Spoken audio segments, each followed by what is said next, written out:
Cada vez que eu abrir a minha boca, cada vez que eu olhar na direção de alguém, cada vez que passo a passo eu chegar em algum lugar, seja a tua voz, sejam os teus olhos, sejam os teus pés. Cada vez que eu tocar num rosto em pranto, cada vez que eu fizer o que já não se faz, cada vez que em silêncio eu doar a outra face, sejam tuas mãos, seja a tua graça e o teu amor. Eu quero te servir, eu quero te obedecer, viver tua vontade, refletir tua verdade, te honrar com a minha vida, em tudo te adorar, Mestre, amigo, amado Jesus, este é o meu querer.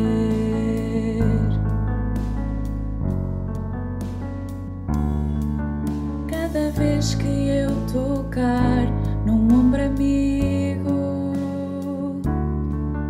cada vez que eu fizer o que já não se faz, cada vez que em silêncio eu doar a outra face, serei tuas mãos, venha a tua graça e o teu amor. Eu quero te servir, eu quero te obedecer, viver tua vontade, refletir tua verdade, te honrar com a minha vida, em tudo te adorar, Mestre, amigo, amado Jesus. Eu quero te servir, eu quero te obedecer, viver tua vontade, refletir tua verdade, te honrar com a minha vida, em tudo te adorar, Mestre, amigo, amado Jesus. Este é o meu querer.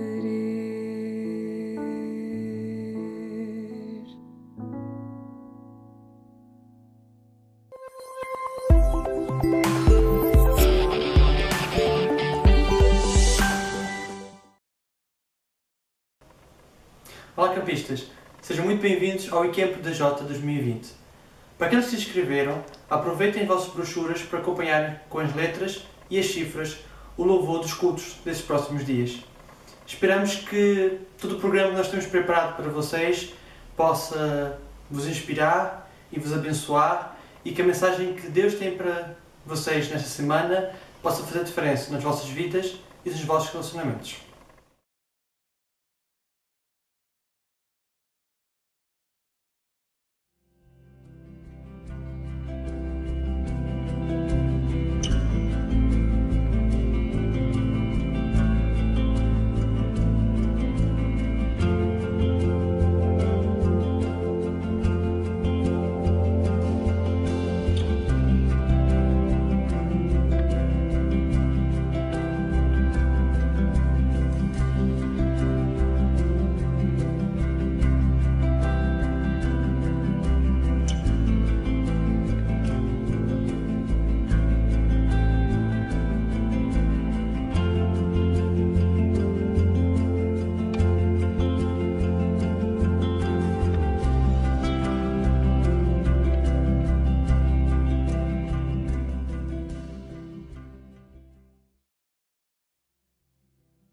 Tendo em vós o mesmo sentimento que houve também em Cristo Jesus, pois ele, subsistindo em forma de Deus, não julgou como usurpação o ser igual a Deus. Antes, a si mesmo se esvaziou, assumindo a forma de servo, tornando-se em semelhança de homens e reconhecido em figura humana. A si mesmo se humilhou, tornando-se obediente até à morte e morte de cruz. Pelo que também Deus o exaltou sobremaneira e lhe deu um nome que está acima de todo o nome, para que ao nome de Jesus se dobre todo o joelho, nos céus, na terra e debaixo da terra, e toda a língua confesse que Jesus Cristo é Senhor, para a glória de Deus Pai.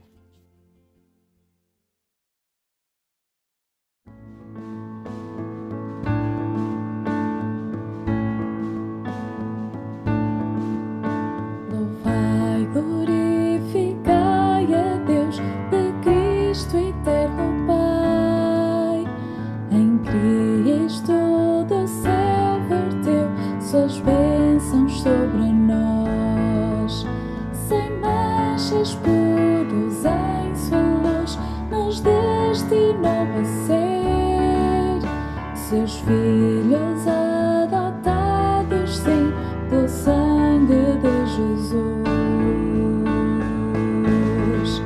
Te daremos a glória por tua graça, bondade e amor. Te daremos a glória, és o Salvador. Louvai, glorificai a Deus, que em Cristo graça dá.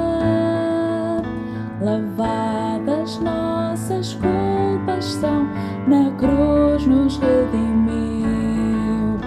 O Filho, o Pai, nos revelou o seu plano eternal. De Cristo tudo governar, o seu plano se cumprirá. Te daremos a glória por tua graça, bondade e amor.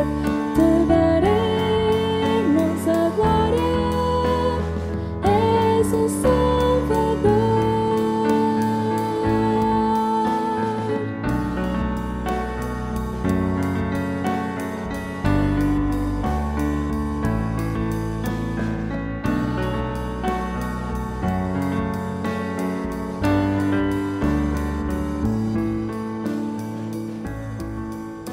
Louvai, glorificai a Deus, os crentes no Senhor. O selo do Espírito pela fé está em nós. Ele garante a nossa fé por todo sempre. Amém.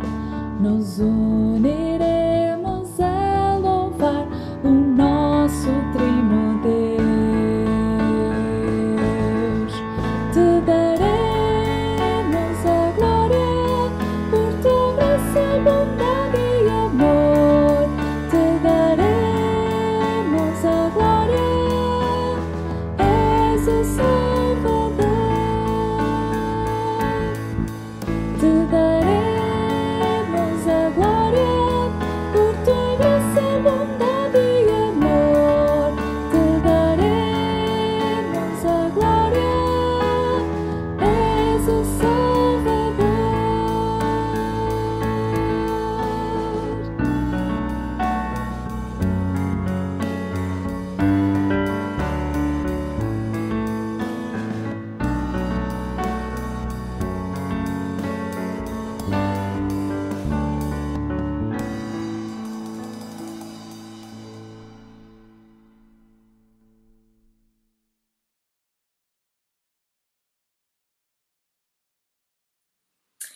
Olá, iCamp, eu sou o Ruben, para quem não me conhece, tenho 18 anos e vim falar-vos aqui um pouco sobre a minha experiência durante o confinamento por causa do Covid.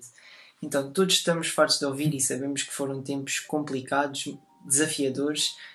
No entanto, acho que é sempre importante refletirmos e pensarmos sobre aquilo que Deus nos quis mostrar, nos quis transmitir durante este tempo.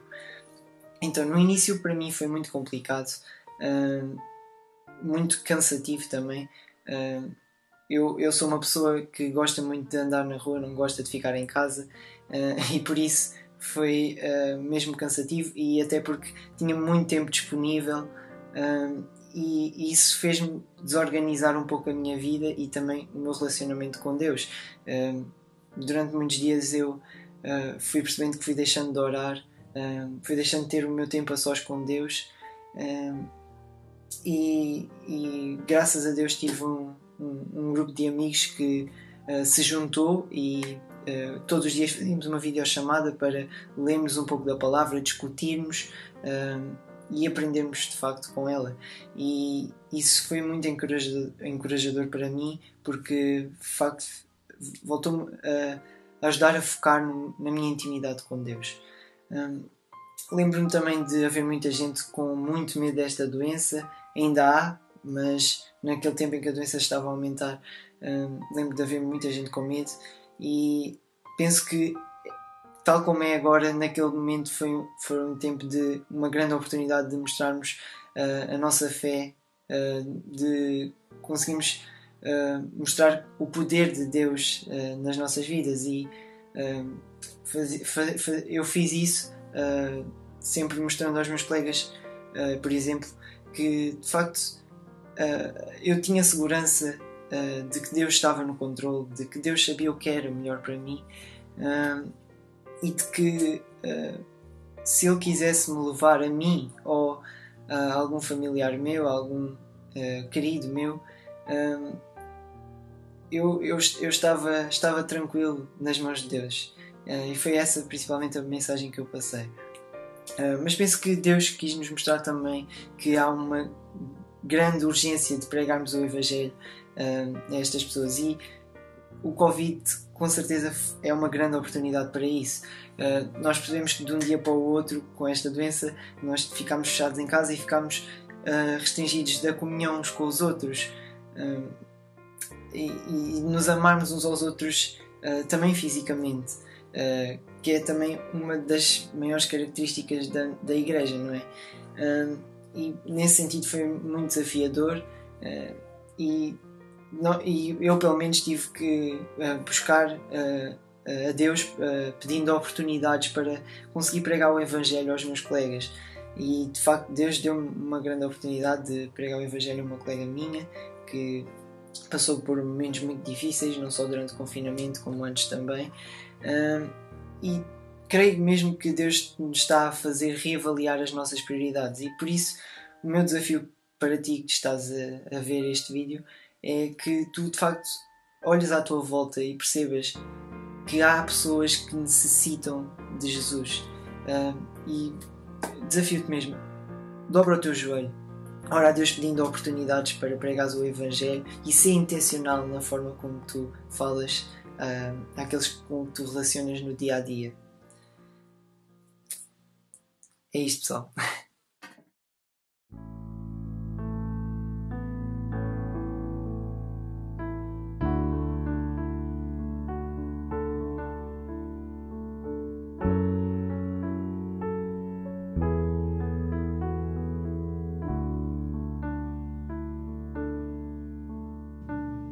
Salvos pela graça, cheios do seu amor, queremos proclamar quão grande é o Senhor, aquele que nos tirou das trevas, nos firmou na sua luz, pagou um alto preço, seu nome é Jesus. Nos amou com amor que constrange, nos amou com amor que liberta, nos amou com amor que é mais forte o seu amor. Nos amou com amor que transforma, nos amou com amor imutável. Grande é o seu amor que faz todas as coisas.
nos amou com amor que constrange, nos amou com amor que liberta, nos amou com amor que é mais forte o seu amor.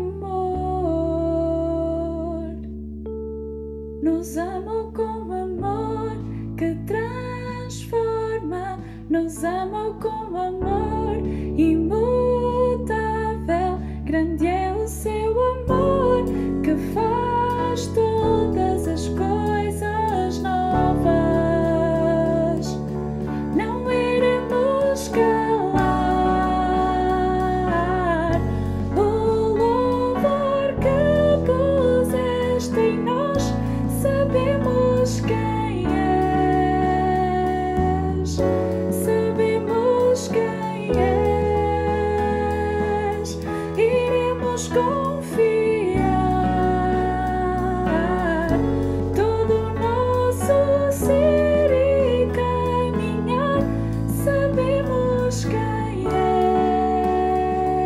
és, sabemos quem és, sabemos quem és, sabemos quem és, sabemos quem és, sabemos quem és.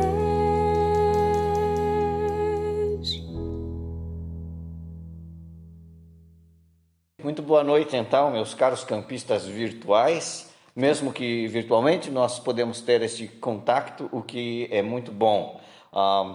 Como sabem, o tema do acampamento deste ano é um caminho sobremodo excelente. E nós vamos falar um pouquinho sobre este caminho, mas hoje, a título de introdução, nós vamos falar sobre o que é a causa básica das dificuldades que nós encontramos nos nossos relacionamentos, não é? Nós temos visto que ao longo do tempo as pessoas vêm lutando com relacionamentos conflituosos, tensos, disfuncionais, às vezes até destrutivos. Todos nós temos alguma dificuldade na área do relacionamento interpessoal, não é?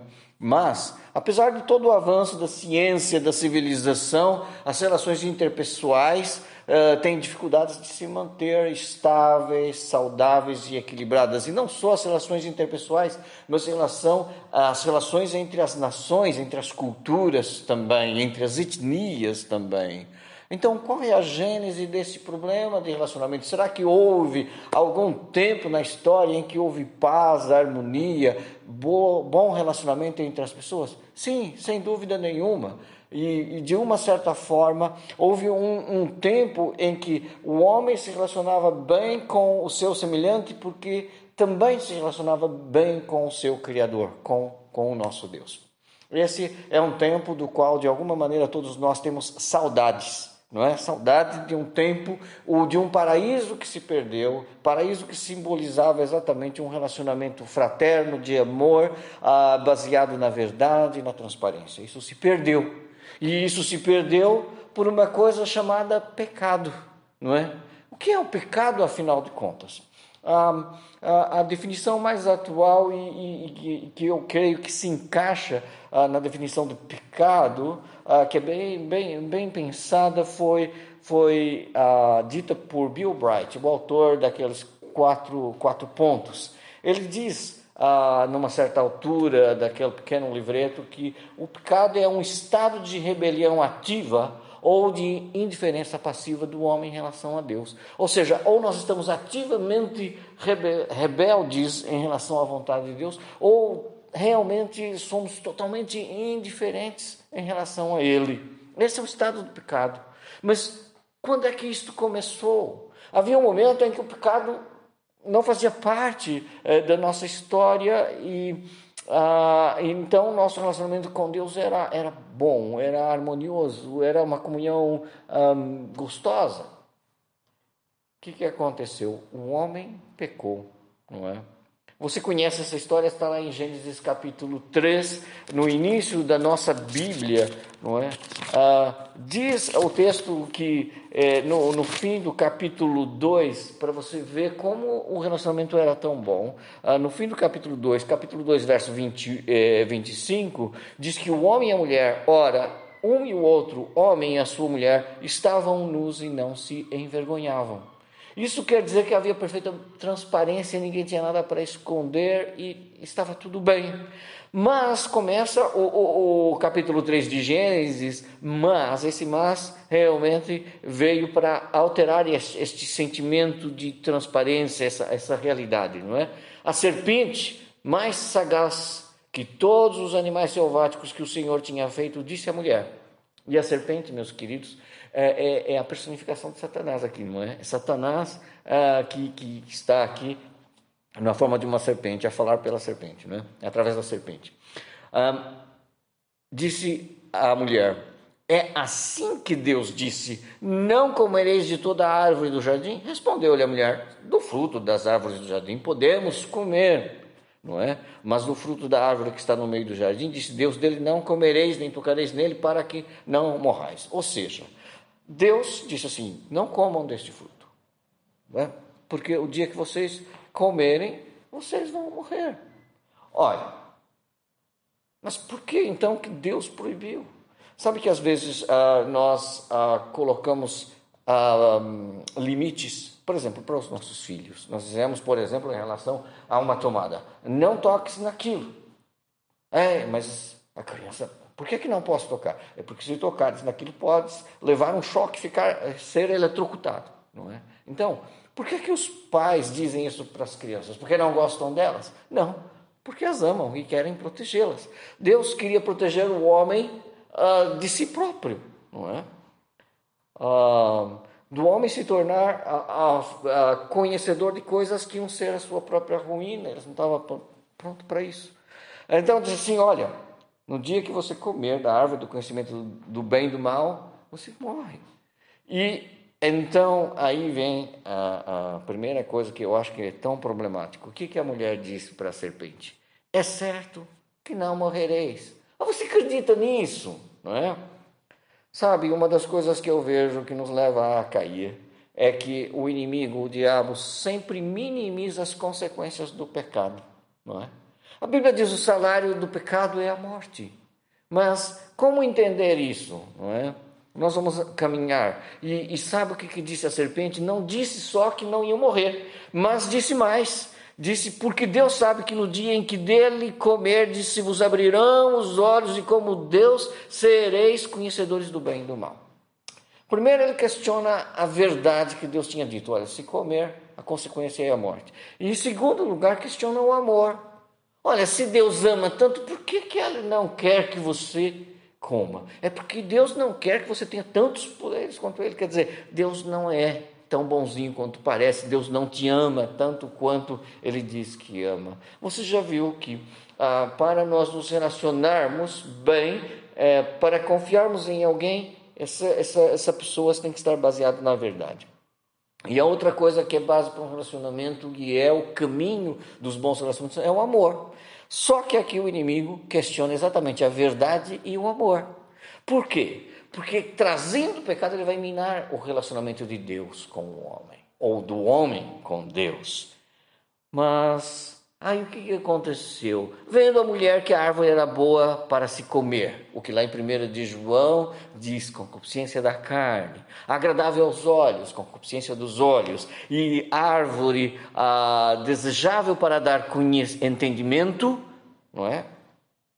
Soberba da vida, lá em 1 de João, não é? Tomou-lhe do fruto e comeu, e deu também ao marido, e ele comeu. Pronto, comeram do fruto.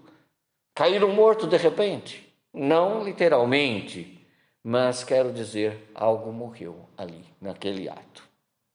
Porque o versículo 7 diz, abriram-se então os olhos de ambos e percebendo que estavam nus, coseram folhas de figueira e fizeram cintas para si. Você lembra que o primeiro versículo que eu li dizia que ora um e o outro homem e sua mulher estavam nus e não se envergonhavam? Então, por que agora eles têm que esconder-se? Não é? Então, alguma coisa morreu. Aquela transparência, aquela pureza foi-se, não é? Porque abriram-se os olhos e, percebendo que estavam nus, coseram folhas de figueira e fizeram cintas para si. E mais, quando ouviram a voz do Senhor Deus, que andava pelo jardim pela viração do dia, esconderam-se da presença do Senhor Deus, o homem e sua mulher, por entre as árvores do jardim. E chamou o Senhor Deus ao homem e lhe perguntou: onde estás? E sabe o que o homem respondeu? Ouvi a tua voz no jardim, e porque estava nu, tive medo e me escondi. Medo, aparece aqui esta palavra, o medo. Em 1 de João também diz que o amor lança fora o medo. O medo apareceu aqui porque o amor aqui foi questionado, não é? Então, ouvi a sua voz porque tive medo, não é? E me escondi. Perguntou-lhe Deus: quem te fez saber que estavas nu? Comeste da árvore de que te ordenei que não comesses? Aí você vê a reação do homem foi o seguinte: a mulher que me deste por esposa, ela me deu da árvore e eu comi. Olha, o que isto quer dizer para nós? Quer dizer que o relacionamento vertical com Deus se quebrou, porque o homem se esconde depois do pecado, mas também se esconde projetando a culpa sobre o seu semelhante, não assumindo a responsabilidade. Começou aqui todos os conflitos relacionais. O homem diz: olha, ela aqui, não é? Você já viu criança quando briga, o pai chega e fala assim: quem fez isso? Ah, foi ele. Aponta para o irmãozinho. Nós projetamos sobre os outros. E aí cria mais conflitos ainda, em vez de resolvê-los. E é o que o Adão faz. Ele diz assim: a mulher, e depois diz que tu me deste, ou seja, a culpa não foi minha, foi dela, mas quem me deu foi o Senhor. Não é? Sabe que, e assim o homem vai se escondendo de Deus, e Deus ao longo da história vai perguntando: onde estás, onde estás? Mas o homem já não podia estar naquele jardim paradisíaco. Por quê? Algo morreu ali. O pecado trouxe, não é, aquilo que separa Deus do homem e que aliena o homem do seu semelhante também. Entretanto, apesar disso, não é, havia uma coisa que Deus tinha projetado. No versículo 15 do capítulo 3 de Gênesis diz que Deus colocaria inimizade entre a serpente e a mulher, entre a descendência de uma e de outra, não é? E diz que o descendente da mulher, sobre o descendente da mulher, este te ferirá a cabeça e tu lhe ferirás o calcanhar. Alguns teólogos dizem que isso é uma referência messiânica à pessoa de Jesus. Vamos falar um pouquinho sobre isso.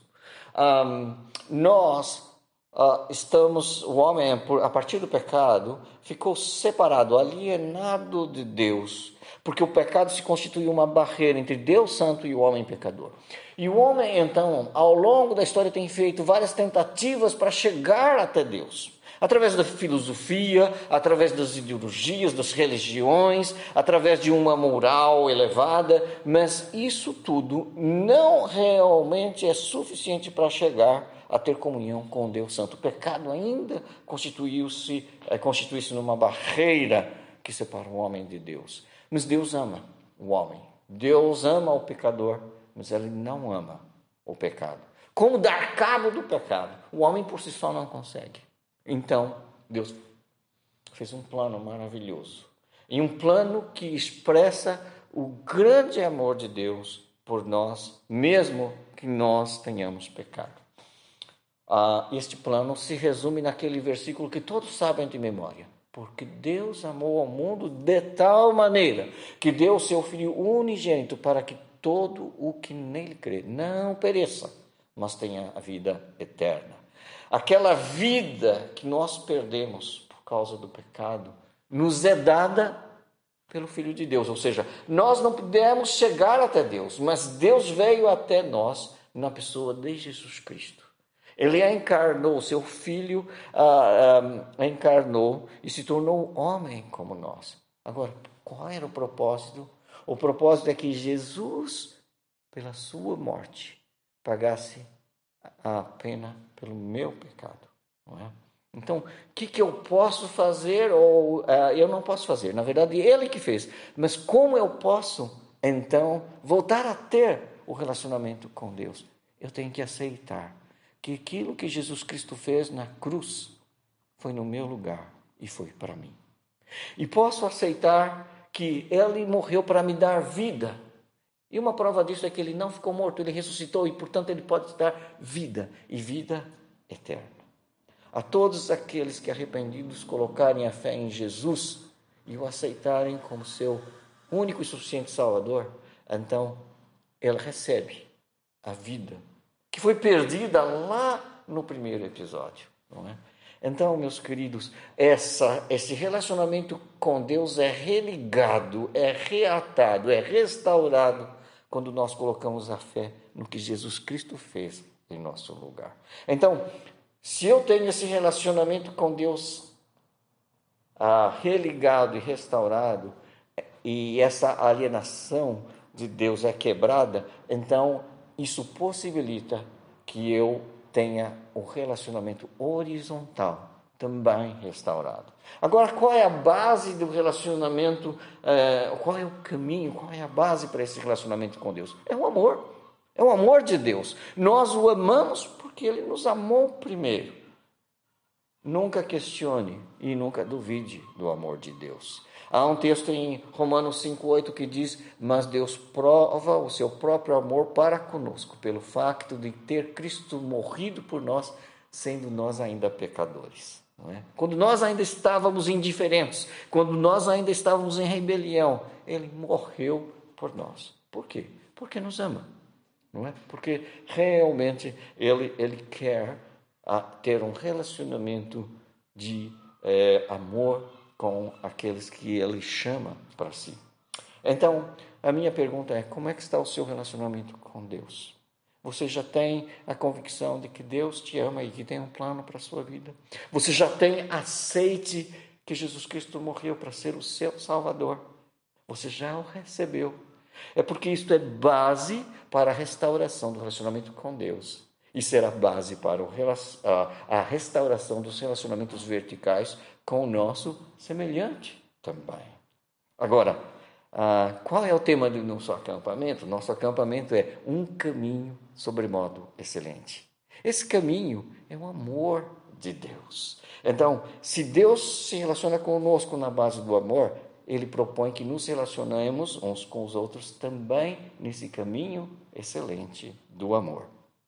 Como eu disse, esta primeira mensagem é a título de introdução, porque o tema vai ser desenvolvido pelo nosso pastor convidado, o pastor Ricardo Rufino, que durante essa semana vai trazer mensagens referentes a esta nova forma de relacionarmos uns com os outros, e este caminho excelente do amor que deve nortear, ser a baliza desses novos relacionamentos restaurados em Cristo Jesus. Então, meu desejo e a minha oração é que eu e você, nós possamos ter um relacionamento vertical com Deus restaurados e mantidos na base do amor, e possamos construir relacionamentos saudáveis e equilibrados neste caminho sobremodo excelente. Que Deus possa abençoar-nos a todos. Continuem ligados conosco amanhã e depois às 21 horas. Um grande abraço a todos.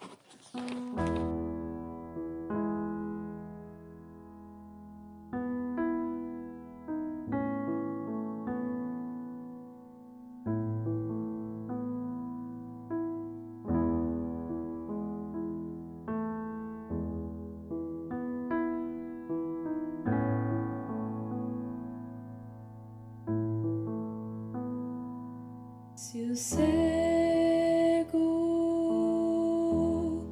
te pode ver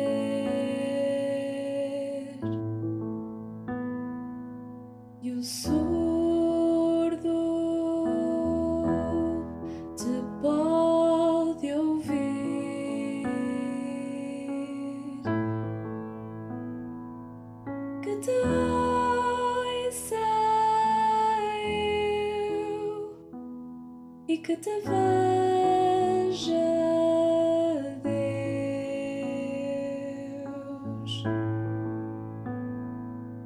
Esta é a minha oração.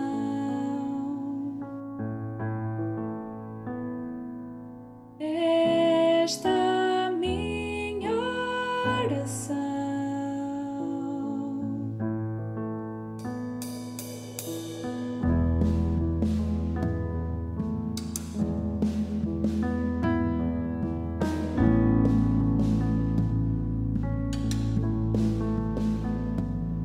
Se o cego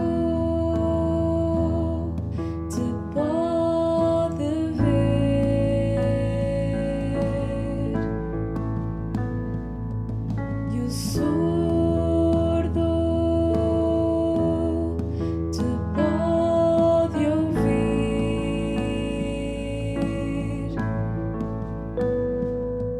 que te ouça e que te veja, Deus. Esta é a minha oração.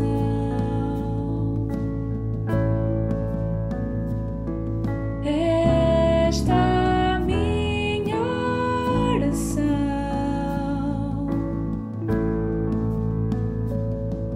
Não há amor igual.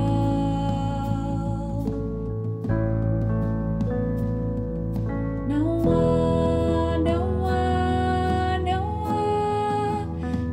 amor igual.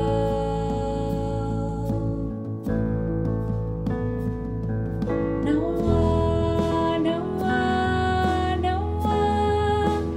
há amor igual.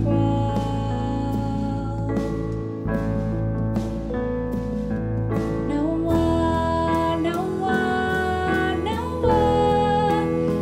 amor igual.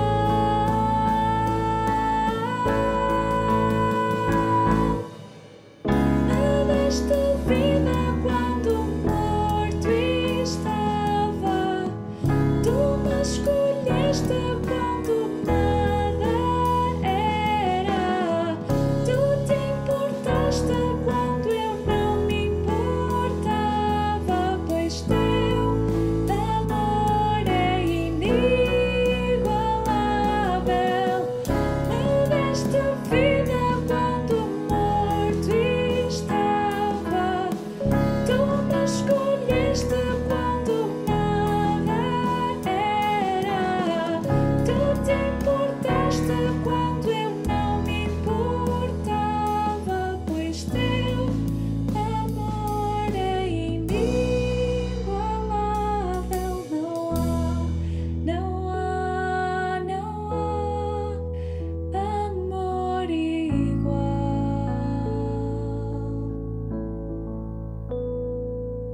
Não há amor igual.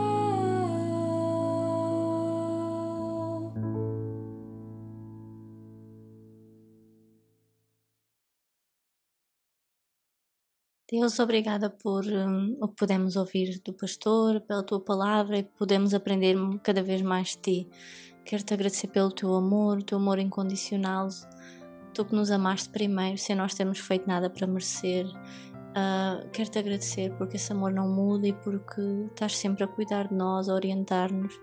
Quero-te pedir também que nos possas orientar na nossa vida, nas nossas escolhas, nas nossas ações, para que possamos estar cada vez mais perto de ti, cada vez mais unidos, progredindo no processo de santificação e estando cada vez mais maturos espiritualmente. Que tu nos possas também ajudar a não pecar, orienta-nos e permite que realmente nós possamos estar cada vez mais no caminho que tu queres que nós estejamos, bem perto de ti. Em nome de Jesus, amém.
Cada vez que eu abrir a minha boca, cada vez que eu olhar na direção de alguém, cada vez que passo a passo eu chegar em algum lugar, seja a tua voz, sejam os teus olhos, sejam os teus pés. Cada vez que eu tocar num rosto em pranto,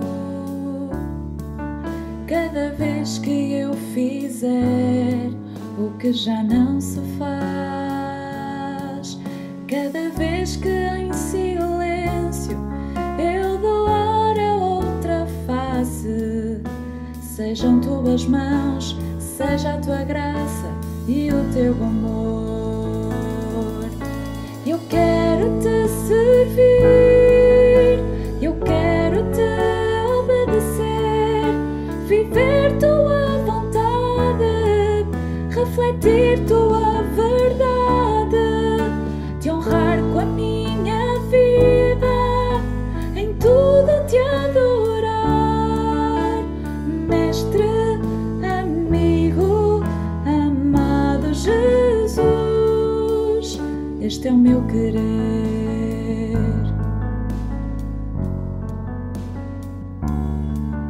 Cada vez que eu tocar num ombro amigo,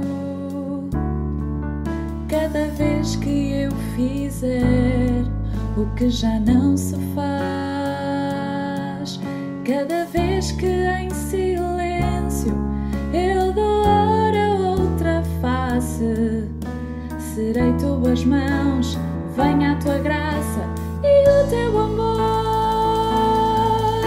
Eu quero te servir, eu quero te obedecer, viver tua vontade, refletir tua verdade, te honrar com a minha vida, em tudo te adorar, Mestre, amigo, amado Jesus. Eu quero te servir, eu quero te obedecer, viver tua vontade, refletir tua verdade, te honrar com a minha vida, em tudo te adorar, Mestre, amigo, amado Jesus. Este é o meu querer.